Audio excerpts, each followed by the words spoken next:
Então, pessoal, na aula de hoje eu vou mostrar como a gente gera os relatórios, né? E também eu vou mostrar como é que a gente identifica, né, olhando pelo resultado do software, quando é que um problema tem múltiplas soluções ótimas e quando é que a gente acha o outro vértice ótimo.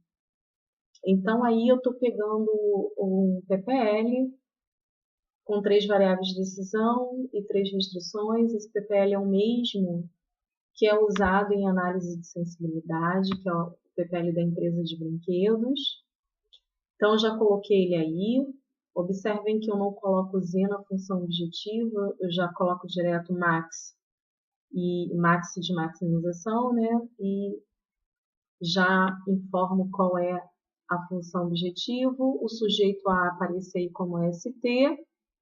Não preciso colocar as condições de não negatividade, é só finalizar com o end que ele já entende que as variáveis são não negativas. Então, eu posso vir aqui em solve e ele pergunta se eu quero, aqui a pergunta é se eu quero a análise de sensibilidade, sim, vou dizer que sim. Aqui ele me dá um relatório simplificado, no qual ele fala que ele encontrou a solução ótima, em quantas iterações, o valor da função objetivo. Então, aqui, né, o Z deu 1350, o x1 igual a zero, a gente já sabe que a solução é essa, né, x1 zero, x2 100, x3 230. Aqui embaixo tem o valor das variáveis de folga, o excesso.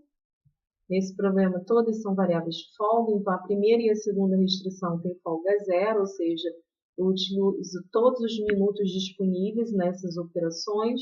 Na operação 3, eu tenho uma folga de 20 minutos. Na operação 3. Bom, como eu pedi para gerar um relatório de sensibilidade, ao lado aqui, relacionado às variáveis, eu tenho um custo reduzido.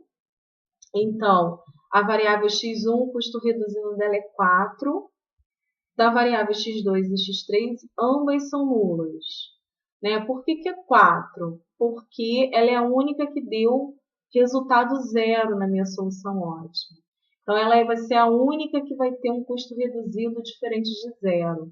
Né? O custo reduzido informa para mim o quanto, ele tem duas interpretações. Uma delas é, caso o tomador de decisão decida produzir uma unidade, né, daquele item que na resposta na solução ótima é zero, ele está dizendo quanto que o Z dele vai diminuir. Então, aqui o Z diminuiria em 4 unidades monetárias, né? Iria passar para 1.346. Agora, a outra interpretação econômica que a gente tem do custo reduzido é que ele pode ser visto o quanto que eu preciso melhorar o coeficiente dessa variável na função objetivo para que ela entre na solução ótima. Então, nesse momento, o trem, né, que eu estou indicando aqui como x1, o lucro dele, a receita, na verdade, é de 3. Então, uma receita de 3 é pouco, não compensa. Então, aquele custo reduzido de 4 está me dizendo que a partir de R$7 é que vai valer a pena produzir o trem.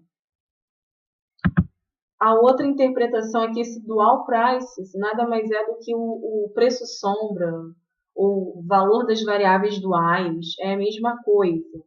Tá? Então, o preço sombra ele está relacionado à restrição, né? Ao lado direito das restrições. Então, o preço sombra da restrição 1 é 1, da restrição 2 é 2 e da restrição 3 é 0. Então, lembrando que uma restrição com folga, ela vai ter automaticamente preço sombra nulo. Então, por isso que aqui a restrição 3, que tem uma folga de 20 minutos, ela apresenta um preço sombra igual a 0. E também, aqui o preço sombra da operação 1, ele está me dizendo que a cada minuto a mais ou a menos, né, se eu passar aqui de 430 para 431, o impacto disso no Z vai ser exatamente igual ao preço sombra, nesse caso aqui é de 1, né? Então aumentaria para 1 a mais ou 1 a menos. Bom, esse preço sombra ele tem um intervalo no qual ele é válido. Para a gente saber qual é o intervalo de validade do preço sombra, é só a gente analisar aqui, ó, essa última tabela aqui gerada, né? Que ele está relacionado aos intervalos do lado direito, né? Então o preço sombra, o meu lado direito, eu posso aumentar ele de 430 até, eu posso aumentar 10 unidades, ou seja, chegar até 440, que o preço sombra vai continuar valendo, né? Vai continuar sendo de um real para cada minuto a mais nessa operação. E eu posso diminuir em até 200 unidades, então eu posso passar até 230, né, que continuaria sendo de R$ 1 por minuto. Então aqui eu tenho os intervalos de validade do meu preço sombra, né, até quando, para mais ou para menos, é que eu posso aumentar o meu lado direito, né, de cada restrição avaliado separadamente. Eu não posso pensar em mexer tudo ao mesmo tempo. Né? Eu posso pensar em mexer em uma única operação, ou seja, numa única restrição. Bom, aqui em cima, essa tabela aqui, ela também está me dando uma informação, um intervalo, né, no qual a solução ela permanece ótima. Qual a solução? Essa que a gente encontrou, esse vetor solução de x1 0, x2 100 e x3 igual a 230. Tá? Se eu variar o coeficiente da função objetivo dentro desse intervalo aqui, a solução ótima do meu modelo não vai mudar. Essas são as condições de otimalidade. Elas vão permanecer sendo, a solução vai permanecer sendo essa. Então, por exemplo, se eu pegar aqui a variável x1, que tem um coeficiente igual a 3, se eu diminuir infinitamente, ou se eu aumentar até 4, até 7, né? O aumento aqui é de 4. Então, eu posso chegar de 3 até 7. Então, a solução nesse intervalo ela vai permanecer sendo 0, 100, 230. Ultrapassou esse intervalo, ou seja, se eu pegar uma receita igual a R$7,10, a minha região de otimalidade já muda, né? A minha solução ótima já mudaria. E aí eu teria que calcular a nova solução ótima. Né? Então, dentro desses intervalos aqui, se eu variar o coeficiente da função objetivo, né, individualmente, né, cada um em separado, né, eu mantenho a minha solução ótima. Isso não significa que o Z não vai mudar, tá? Significa que a minha região de otimalidade permanece a mesma e a minha solução ótima não muda. Meu Z vai mudar porque eu estou mexendo no coeficiente da função objetivo. Então, o Z automaticamente mudaria. Bom, agora eu quero mostrar para vocês como é que eu identifico que o meu problema ele tem várias soluções ótimas. Esse problema da empresa de brinquedos, ele não tem múltiplas soluções ótimas.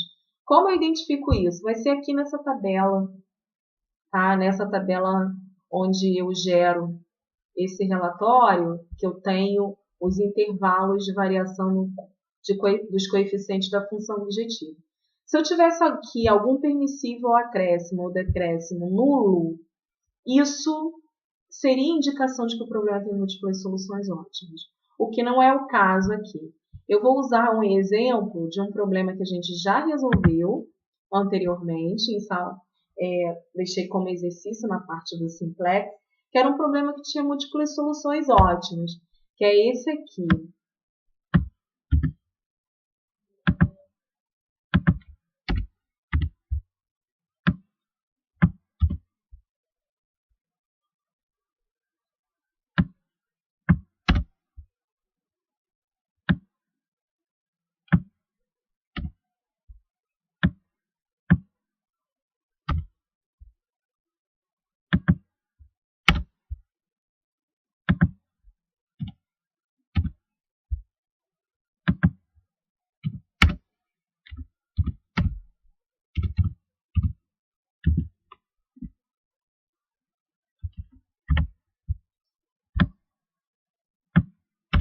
Então, esse problema aí, a gente vai dar um Ctrl S para resolver. Vamos pedir o relatório de sensibilidade, porque é a partir do relatório de sensibilidade que a gente consegue identificar se ele tem múltiplas soluções ótimas. Vou fechar aqui. Logo abaixo eu tenho aqui, né, a resposta. Sim, esse problema tem múltiplas soluções ótimas. Eu encontrei uma que é x1 igual a 0, x2 igual a 2,5. A informação que eu tenho que ele tem múltiplas olhando, né, nessa tabela aqui. Eu tenho variáveis aqui com permissível acréscimo e decréscimo nulo. Né? X1, permissível acréscimo que é 0, e o x2 é o permissível decréscimo que é 0. Então, isso que me indica que o problema tem múltiplas soluções ótimas. Esse problema tem um outro vértice ótimo que a gente vai aprender agora como determinar esse outro vértice ótimo. Aqui eu vou voltar. Para a gente determinar o novo, eu venho e transformo a função objetivo do problema, eu pego exatamente ela, tá? Coloco ela como uma restrição, cujo valor é o valor ótimo que nós encontramos, né? Para o z, que é de 10. Então, eu venho aqui igual a 10. E aí, a minha nova função objetivo vai depender da minha escolha. Aqui, o meu x1 é que tem permissível acréscimo nulo. Então, posso maximizar x1. Ou, se eu fosse usar o x2 ele tem um permissível decréscimo nulo. Né? Como é o decréscimo, eu iria minimizar x2. Então, tanto faz maximizar x1 quanto minimizar x2. Então, aqui eu vou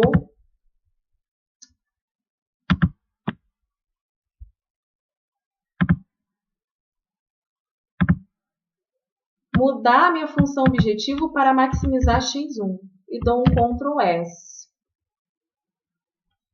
Não, close. Vamos aqui no relatório. Aqui, olha. Ele encontrou a outra solução ótima, que é x1 igual a 3 e x2 igual a 1. Esse é o valor da função objetivo. Vocês desconsiderem, porque eu mudei a função objetivo.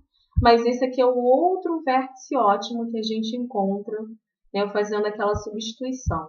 Se eu tivesse mudado aqui para minimizar x2, dou um Ctrl S, também não quero o relatório de sensibilidade, ele também teria encontrado, né, a mesma solução ótima, né, x2 igual a 1 e x1 igual a 3.